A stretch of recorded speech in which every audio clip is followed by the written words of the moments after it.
Halo teman-teman, kembali lagi di channel Lars bersama saya Hani. Pada kesempatan kali ini saya mau memberikan satu konten edukasi singkat mengenai memori. Karena yang terakhir kita punya konten kan tweaking komputer lama kan lebih banyak berkutat ke memori. Cuma ada beberapa pertanyaan-pertanyaan yang menurut saya perlu menarik dan perlu saya buat konten ya. Salah satunya adalah kamu beli memori kenceng itu berfaedah atau tidak? Dan sebelum kita ngomong faedahnya, memori kencengmu itu yang kamu beli kenceng-kenceng itu, apakah bisa menyala atau tidak di motherboardmu, baik di motherboard Intel maupun AMD. Karena berhubung di tahun 2024 ini trennya adalah DDR5, maka yang akan saya bahas adalah platform dengan menggunakan DDR5, bukan DDR4 atau DDR3 kayak yang kemarin. Jadi kita mau belajar satu dua hal dulu mengenai memori. Sebelum kita belajar mengenai tweaking memori, kita belajar dulu apakah memori yang kamu beli bisa berjalan sebagaimana mestinya sesuai dengan spesifikasi atau tidak di platform yang kamu gunakan. Oke, mari kita lanjut dan kita simak baik-baik.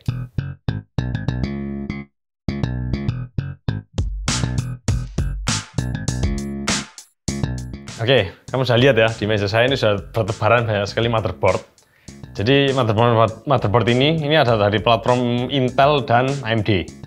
Nah, sebelum kita membahas lebih lanjut ya, kita mau ngerti dulu memori itu apa dan standarnya itu apa gitu. Jadi memori yang kita gunakan itu di RAM yang kita gunakan untuk komputer kita, baik DDR5, DDR4, DDR3.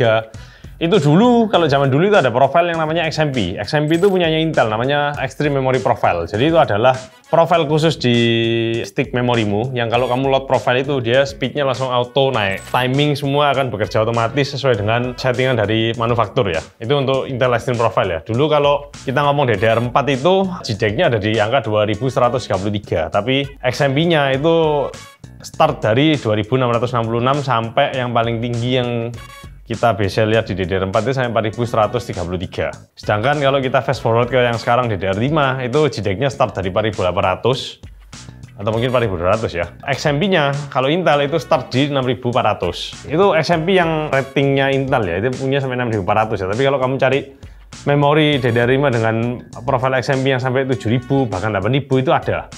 Nah, kalau AMD itu punya satu profil yang baru keluar di platform M5 ini namanya Expo.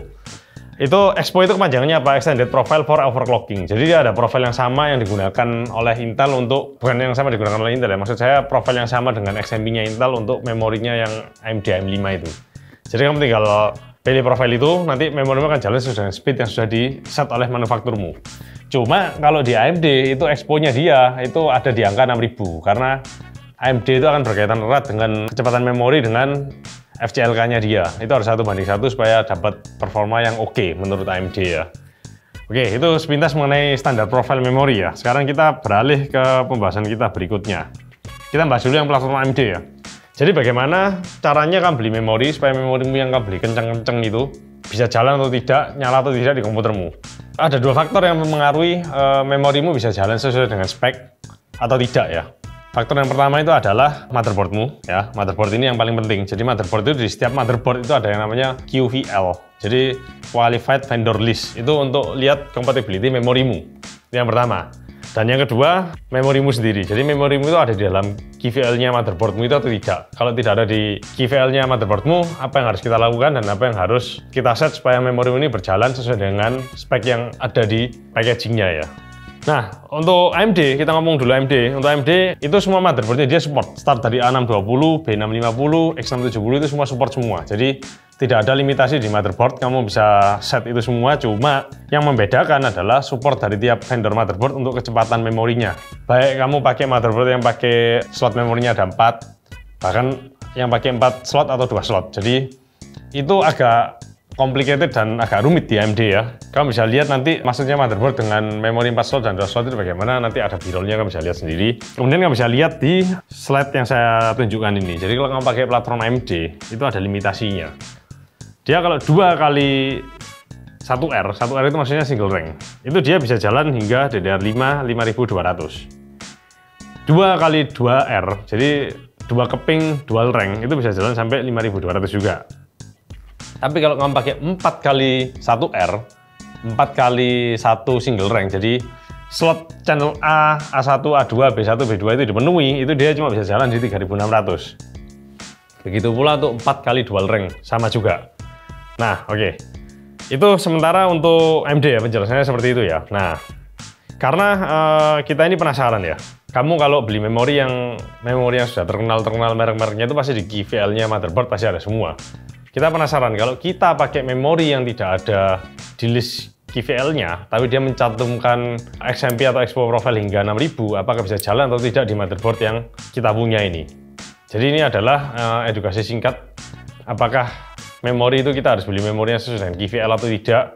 Apakah memori yang tidak ada di QVL itu baik atau enggak, jelek apa bagus? Ya, kita mau lihat di sini, kita coba ya.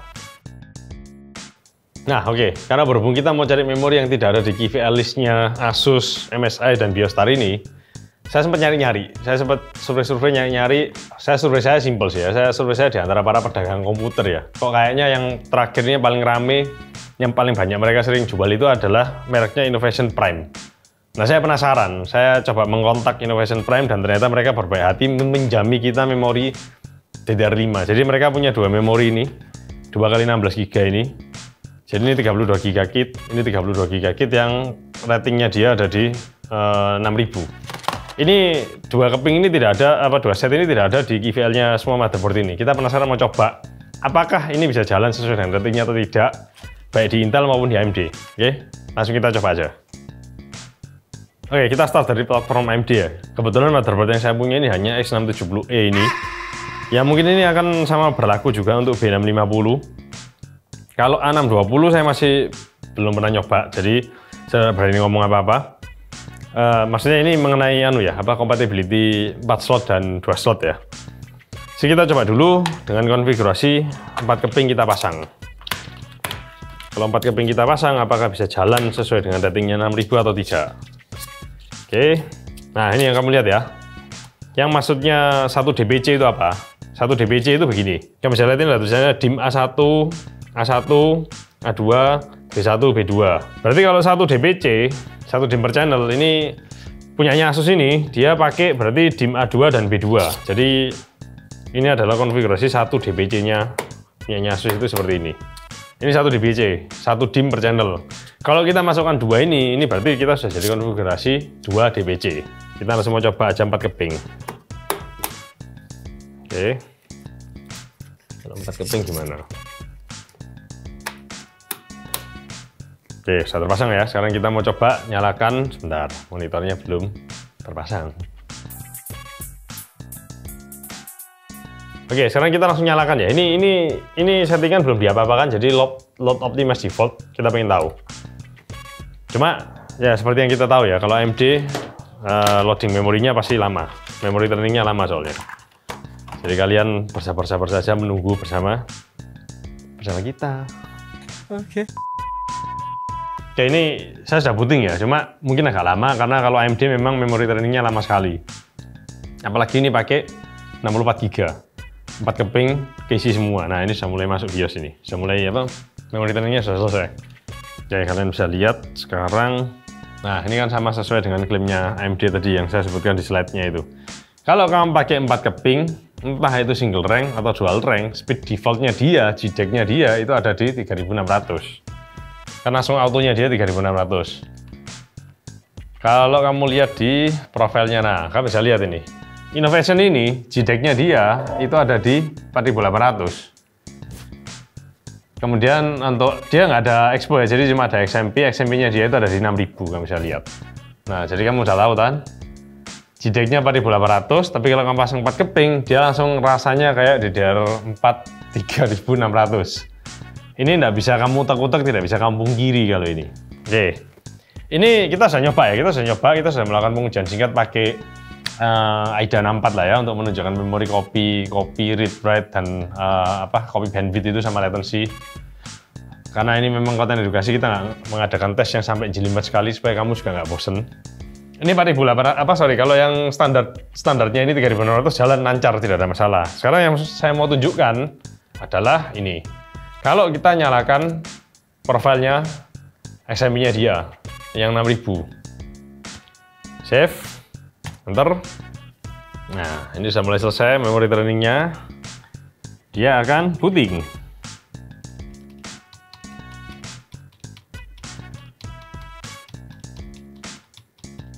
Nah, kamu lihat ya, ini sudah booting ya di layar monitor kalian ya. Nah, ini saya pakai aplikasi namanya Strelec. Ini Windows PE basisnya. Nah, nggak bisa jalan toh? Nggak mau jalan dia. Restart lagi nih. Monitor ini jalan lagi. Oke. Nah, oke. Kalian bisa lihat ya. Tadi 6000 mau booting ke Strelec aja dia nggak bisa jalan. Jadi auto restart. Kita kembali masuk ke BIOS. Yang saya lakukan ini kita turunkan speednya jadi 5600. Kita save. Oke. Jadi tetap menggunakan timing XMP-nya dia, tapi speednya turun jadi 5600. Ini akan booting dan bisa jalan di Strelec. Jadi ini adalah salah satu contoh kasus di mana kamu beli memori dengan kecepatan 6000, tapi tidak bisa dipasang di motherboardmu. Salahnya siapa? Salah motherboardnya, salah memorinya, atau salah kita tidak membaca petunjuk dengan baik dan benar? Kamu sudah tahu jawabannya. Oke, kalian bisa lihat ya, ini di layar monitor kalian. Sekarang kita lagi ngetes AIDA. Jadi ini adalah salah satu contoh kasus di mana kamu beli memori dengan kecepatan 6000, tapi nggak jalan 6000. Turunkan 5600 jalan. Oke, ini sudah keluar hasilnya untuk 5600 ya. Sekarang kamu bisa bandingkan 5600 dengan tadi yang jalan default di 3600. Perbandingannya bagaimana? Oke, ini untuk konfigurasi 2 DPC ya. Sekarang kita akan mencoba dengan konfigurasi 1 DPC. Jadi kita tinggal melepas, pasang memori ini. Kita lihat apakah dia bisa jalan expo atau tidak, dan JDEC-nya jalan berapa. Oke, ini sekarang konfigurasi 1 DPC jalan default JDEC ya. Kamu bisa lihat di RAM frekuensinya 4800 kan? Beda sama tadi yang 3600 kan? Nah, jadi kamu bisa tahu ya, itu bukan limitasi, bukan karena memorimu tidak kompatibel atau memorimu jelek, tapi itu adalah limitasi dari prosesornya AMD. Oke, kalau 4800 ini sudah jalan, sekarang kita coba kalau expo-nya dia. Kalau 2 keping, apakah mau jalan 6000? Oh, kamu lihat ya, dia jalan 6000. Boot langsung jalan 6000. Itu kalau kamu pakai 1 DPC, aman. Nah, untuk hasil benchmarknya AIDA kamu bisa lihat di screenshot berikut ini. Oke, ini sudah selesai yang untuk AMD ya. Jadi kamu bisa tahu kapan itu jalan 6000 dan kenapa tidak jalan 6000. Sekarang kita beralih ke platform kita berikutnya, platform Intel. Oke, sekarang kita lanjut ke bagian berikutnya untuk platform Intel. Bagaimana caranya saya tahu kalau memori yang ada profil XMP ini bisa disupport oleh motherboard saya? Yang perlu kamu tahu adalah semua motherboard Intel itu akan mensupport XMP. Tapi hanya chipset tertentu yang mengizinkan kecepatan memori di atas standarnya Intel ya. Jadi bukan standar JEDEC ya, tapi standar controller dari prosesormu ya. Contohnya, chipset motherboard yang support untuk overclocking memori itu adalah B660, H670, B760 dan semua seri Z. Yang saya bilang tadi support memori dari Intel itu adalah kalau kamu pakai prosesor yang non-K. Jadi kayak misalnya i7 12700, i9 12900, i5 14000 berapa sekarang i5 ya? 14600 ya? Ya, 14500. Nah, yang non-K ya. Kalau yang K itu open semua. Jadi memorinya, support memorinya dia bisa kenceng. Oke, jadi maksud saya itu begini. Jadi contohnya kalau kamu pakai motherboard H610 menggunakan prosesor Intel Core i3 dari generasi 12/14, itu kecepatan maksimalnya dia yang disupport itu hanya 4800 megatransfer per second. Jadi meskipun XMP kamu 6000, kamu nyalakan XMP-nya, dia nggak akan jalan 6000, jalannya di 4800. Lain ceritanya kalau kamu pakai i7 dan i9 dari generasi 13 dan 14, itu dia kecepatannya dia maksimum itu ada di 5600 megatransfer per second. Sedangkan kalau kamu pakai generasi 12, itu kecepatan maksimumnya hanya sampai 4800 megatransfer per second ya. Jadi itu penjelasannya ya. Kalau kamu pakai H610, itu adalah skenario di mana memorimu yang 6000 ini tidak akan jalan 6000 karena kamu pakai motherboard H610. Oke. Sekarang kita lanjut membahasnya. Kalau kita pakai motherboard B660, H670, B760, kemudian Z690, Z790, kalau pakai 4 channel, 4 keping, 2 keping, efeknya bagaimana? Jalan nggak ini 6000? Sekarang kita lihat di konfigurasi kita yang sekarang ini. Oke, jadi ini adalah platform Intel yang saya gunakan. Ini motherboardnya pakai Z690, Prosesnya pakai 12.900K. Ini konfigurasinya sekarang pakai 2 DIMM per channel. Kamu bisa lihat ini jadi terpasang 4 x 16 GB, jadi 64 GB kit. Kamu bisa lihat ini di layar monitor kalian ini sudah jalan di BIOS kondisi load optimize default. Jadi yang defaultnya dia ya. Kamu bisa lihat itu DRAM frekuensinya hanya jalan di 4000. Kalau kepasang 2 DIMM per channel. JEDEC-nya kan 4800. Klaimnya Intel kan dia mengklaim kalau generasi 12 itu up to 4800. Jadi ya dikatakan salah, benar juga tidak ini. Karena up to 4800 kan, kamu dapat 4000 ya sudah namanya up to 4800 kok. Berarti nggak dapat 4800. Cuma ini satu kekurangannya Intel yang saya kurang seneng itu ya. Lebih baik kamu nulis up to 4000 daripada kamu tulis up to 4800. Karena up to 4800 kalau keluarnya 4000, netizen yang maha benar di Indonesia ini akan selalu mencalahartikan itu. Yang terjadi adalah sumpah serapah, caci maki, dan RMA. Entah RMA motherboard, RMA prosesor, atau RMA memori karena nggak jalan 4800. Jadi ini saya kasih tahu dulu ya, kalau 2 DIMM per channel dia jalannya default di 4000, nggak peduli memori apapun yang kamu pakai. Sekarang kita mau load yang profile XMP-nya dia 6000. Kalau 2 DIMM per channel apakah jalan 6000 atau tidak? Oke, sekarang ini sudah masuk ke BIOS lagi. 2 DIMM per channel, XMP jalan, dengan frekuensinya 6000. Ya, jadi kamu isi 4 slot 6000 jalan dia, nggak ada masalah. Hasil pengujiannya di AIDA kamu bisa lihat di screenshot berikut ini.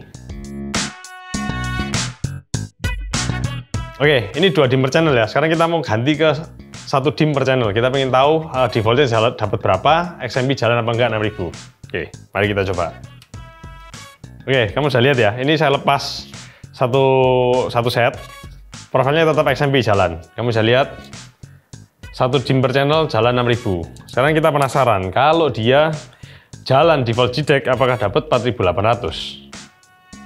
Sekarang sudah boot masuk BIOS, kamu bisa lihat kalau jalan 1 DIMM per channel sesuai dengan klaimnya Intel 4800. Oke, kamu bisa lihat ya.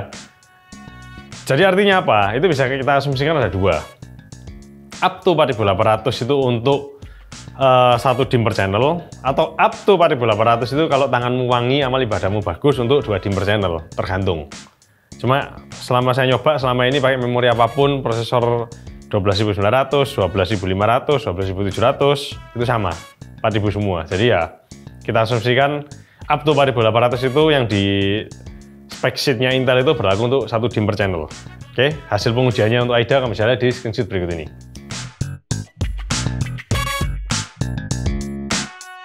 Oke, selanjutnya kita akan beralih ke platform Intel dengan menggunakan motherboard yang berikutnya. Sebetulnya saya punya satu motherboard lagi. Ini adalah MSI Empower ini. Ini motherboard khusus yang dibuat oleh MSI untuk tweaking memori, konon katanya begitu. Jadi ini cuma ada 1 DPC, 1 DIMM per channel. Kamu bisa lihat ini khusus untuk tweaking memori. Cuma pengujian kita hari ini kita tidak mau tweaking memori, saya cuma ngomong aja kalau ada ini. Nanti saya sambil belajar, sambil memantapkan hati, saya mau tweaking memori pakai ini nanti. Oke, ini taruh dulu, cuma lewat aja. Kenapa kok lewat ya? Karena saya punya 2 lagi. Nah, platform kita berikutnya kita mau coba pakai motherboardnya BIOStar ini. Ini yang seri B, B760M. Jadi ini adalah motherboard kelas tengah-tengah lah ya. Kita pengen tahu kalau ini pakai 1 DIMM per channel, 2 DIMM per channel apakah jalan atau tidak. Oke, mari kita coba. Oke, sekarang ini sudah booting ya. Kamu bisa lihat ini pakai motherboard BIOStar B760M. Ini jalan 2 DIMM per channel, belum ngeload profile XMP-nya. Karena ini seri 700, kamu bisa lihat startnya dia, DRAM-nya sudah 4800. Berarti up to 4800 sesuai dengan klaimnya Intel, tapi pakai B760M.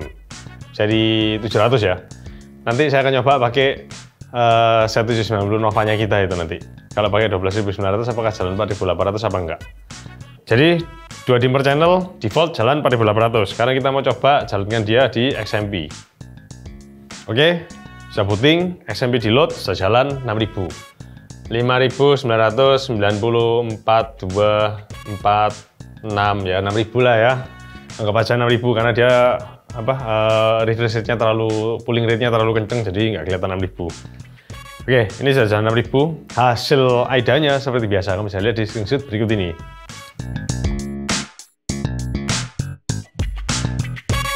Oke, 2 DPC sudah selesai. Sekarang kita mau nyoba konfigurasi 1 DPC ya. Kita tinggal lepas satu set ini.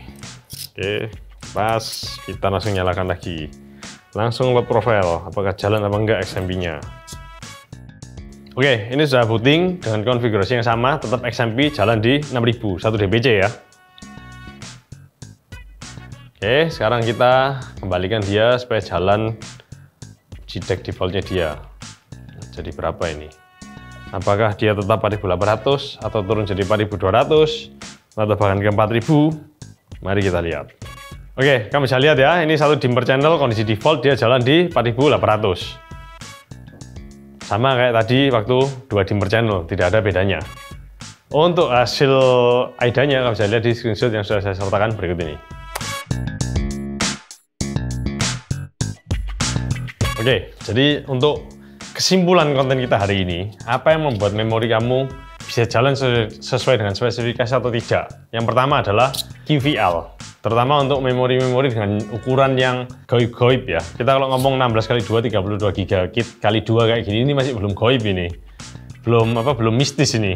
Yang mistis itu nanti kalau kamu beli satu kit ini yang 64 GB, yang bisa bunyi dual rank itu, kamu benar-benar harus pakai patokan QVL karena itu memang benar-benar perlu tes yang menyeluruh sekali dan spesifik sekali untuk bisa jalan di motherboardmu. Ya, itu yang pertama ya. Yang kedua yang harus kamu cek adalah support dari prosesormu dan motherboardmu. Terutama untuk kalau motherboard untuk Intel. Kalau kamu pakai seri H610 ya nggak ada harapan kalau kamu mau jalan beli 6000 mau minta jalan 6000 ya nggak bisa. Kamu beli yang 5600 pun dia juga nggak bisa. Kemudian kalau di AMD yang harus kamu perhatikan adalah mengenai konfigurasi 1 dBc, 2 dBc yang tadi kita sudah jelaskan itu. Jadi apapun yang terjadi kalau kamu pakai 2 dBc, kamu beli yang 6000 itu akan amat sangat susah sekali dijalankan di 6000. Cuma tidak menutup kemungkinan ada yang bisa jalan di 6000. Contohnya beberapa waktu yang lalu kita ada di eventnya AMD, kita pakai motherboardnya ASRock yang B650 Live Mixer itu. Itu by any coincidence saya coba mengaktifkan XMP-nya jalan 6000 itu jalan, dan itu dipakai anak-anak bermain game di sana. Cuma kebetulan yang di Asus ini saya belum mencoba lebih lanjut lagi bagaimana, apakah perlu ada settingan-settingan lain yang perlu saya ubah, tapi kalau by default pakai Expo-nya atau XMP-nya itu nggak jalan.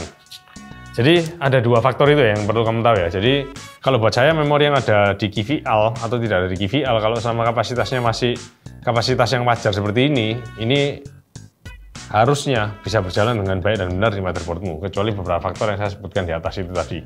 Kemudian poin yang ketiga, yang kamu perlu tahu adalah kalau kamu mau tahu isi memorimu ini apa, IC-nya yang kamu beli ini sama atau tidak, kemudian single rank atau dual rank, itu kamu ada baiknya kamu menggunakan third party application kayak AIDA 64 atau Typhoon Burner. Jadi sebisa mungkin kalau kamu pakai 2 dBc yang pakai 4 slot ini kamu isi full ini, ya kamu usahakan pakai memori yang menggunakan IC memori yang sama. Jadi misalnya yang satu SK Hynix ya satu set SK Hynix ya satu setnya SK Hynix. Jangan satu SK Hynix satu Micron. Nah itu nanti jadi masalah. Jadi bijaksananya kamu menggunakan IC dengan NAND yang sama. Biasanya ini berlaku untuk Intel dan AMD. Kalau kamu orang-orang yang suka mengejar performa dan tweaking, mereka akan pakai 1 dBc. Orang-orang yang pakai 2 dBc adalah orang-orang yang biasanya kebanyakan tingkah seperti saya. Suka modding, suka ngerakit PC, pokoknya nggak seneng kalau lihat ada yang nganggur semua diisi populasi kayak gini, kayak masyarakat Indonesia ini berkembang biak, berpopulasi terus. Ya, itu builder kayak saya ini. Itu yang seneng lihat slotnya full. Tapi ya kita nggak ngejar performa sampai gimana-gimana, karena memang tujuan utama kita adalah estetika. Itu yang perlu kalian tahu ya. Oke, jadi kesimpulan kita untuk konten hari ini cuma 3 itu aja. Semoga konten ini membukakan wawasan kalian untuk memori ini. Jadi karena banyak sekali di luar sana yang beli memori speednya segini, nggak jalan segini. Ini baru yang 6000 loh ya. Belum yang 7200, belum yang 8000, itu lebih goib lagi cara settingannya. Dan faktor-faktor yang mempengaruhi di atas itu akan lebih, variabelnya lebih banyak lagi. Terutama itu mostly akan ke IMC prosesormu dan support dari motherboardmu. Nanti kita akan lanjut ke konten berikutnya, yaitu tweaking memori pakai Empower kalau waktunya mengizinkan dan saya sukses melakukan tweakingnya, karena ya kamu tahu lah, saya kan masih belajaran. Oke? Sekian konten kita hari ini. Jika kalian suka dengan konten hari ini, jangan lupa klik like dan subscribe. Buat kalian yang terbantu dengan konten ini, jangan lupa kamu share dan beritahu teman-temanmu, terutama teman-teman yang suka beli memori kenceng-kenceng itu tapi bahkan nggak tahu bagaimana cara menyalakan XMP, ya kamu share aja ini, siapa tahu mereka terbantu. Kita eksis di semua sosial media di Ars ID Media. Saya Hani, pamit dulu dan terima kasih sudah nonton konten hari ini. Bye-bye.